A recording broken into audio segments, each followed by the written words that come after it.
The time for action is now. It's never too late to do something. Namaskar, welcome to PT Pointers, and in this video, we will cover major headlines of the Hindu, Indian Express, and Press Information Bureau. So, without wasting any time, let's start today's discussion. Now, recently, Supreme Court criticized the Gujarat police officials involved in publicly flogging three Muslim men after tying them to a pole in October 2022. Supreme Court observed that it is the duty of every police officer to know what is the law laid down in D.K. Basu's judgment.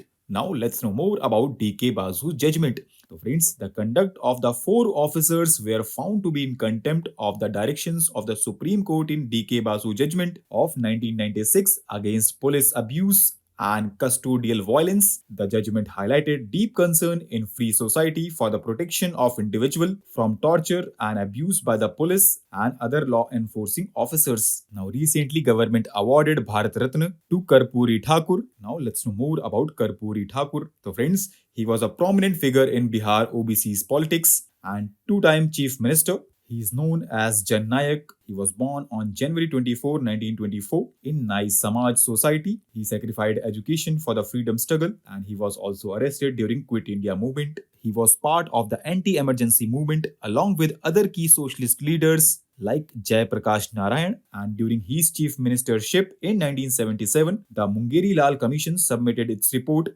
recommending that backward classes be reclassified as extremely backward classes and backward classes. The report was implemented in 1978 and this paved the way for 26% reservation for them in government services in Bihar in November 1978. Our next headline is related to inequality and it is in the news because according to a recent report by the State Bank of India, the country has witnessed a significant fall in inequality over the last decade. The report indicated that perfect inequality has fallen from 0.472 in 2014-15 to 0.402 in 2022-2023, which is a fall of almost 15%. But this has been accompanied by polarization in incomes. Now, what is Gini coefficient? So, friends, it is a standard measure of inequality that ranges from 0 to 1, with 0 representing perfect equality and 1 shows perfect inequality. Our next headline is related to Vaibhav scheme, which stands for Vaishvik Bharatiya Vigyanik Fellowship Program, and it is being implemented by Ministry of Science and Technology. It is awarded to outstanding scientists or technologists of Indian origin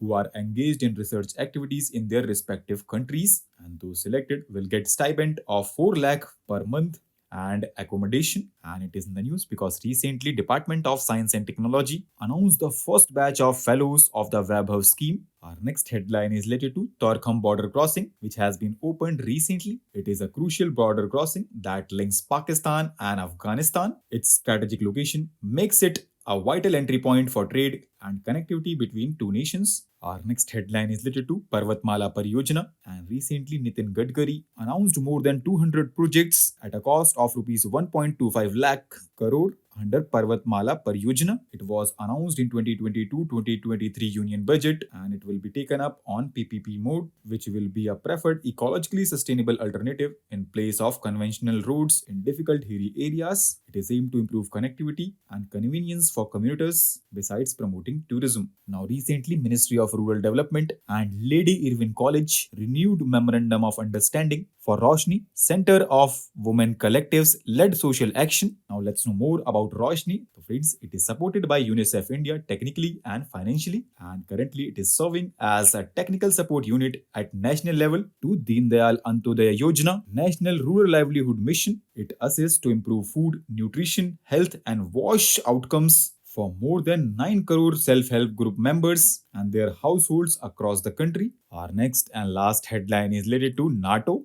And recently, Turkish Parliament approved Sweden's membership of NATO. Now, let's know more about NATO. So, friends, it was formed in 1949 with signing of the Washington Treaty by United States, Canada, and several Western European nations to provide collective security. It aims to guarantee the freedom and security of its members through political and military means. Through political means, NATO promotes democratic values and enables members to consult and cooperate on defense and security-related issues to solve problems, build trust, and in the long run prevent conflict. And through military And NATO is also committed to peaceful resolution of disputes. If diplomatic efforts fail, it has the military power to undertake crisis management operations. So, with this, let's conclude our today's discussion. Thanks for listening, and for regular updates, you can follow us on various social media platforms.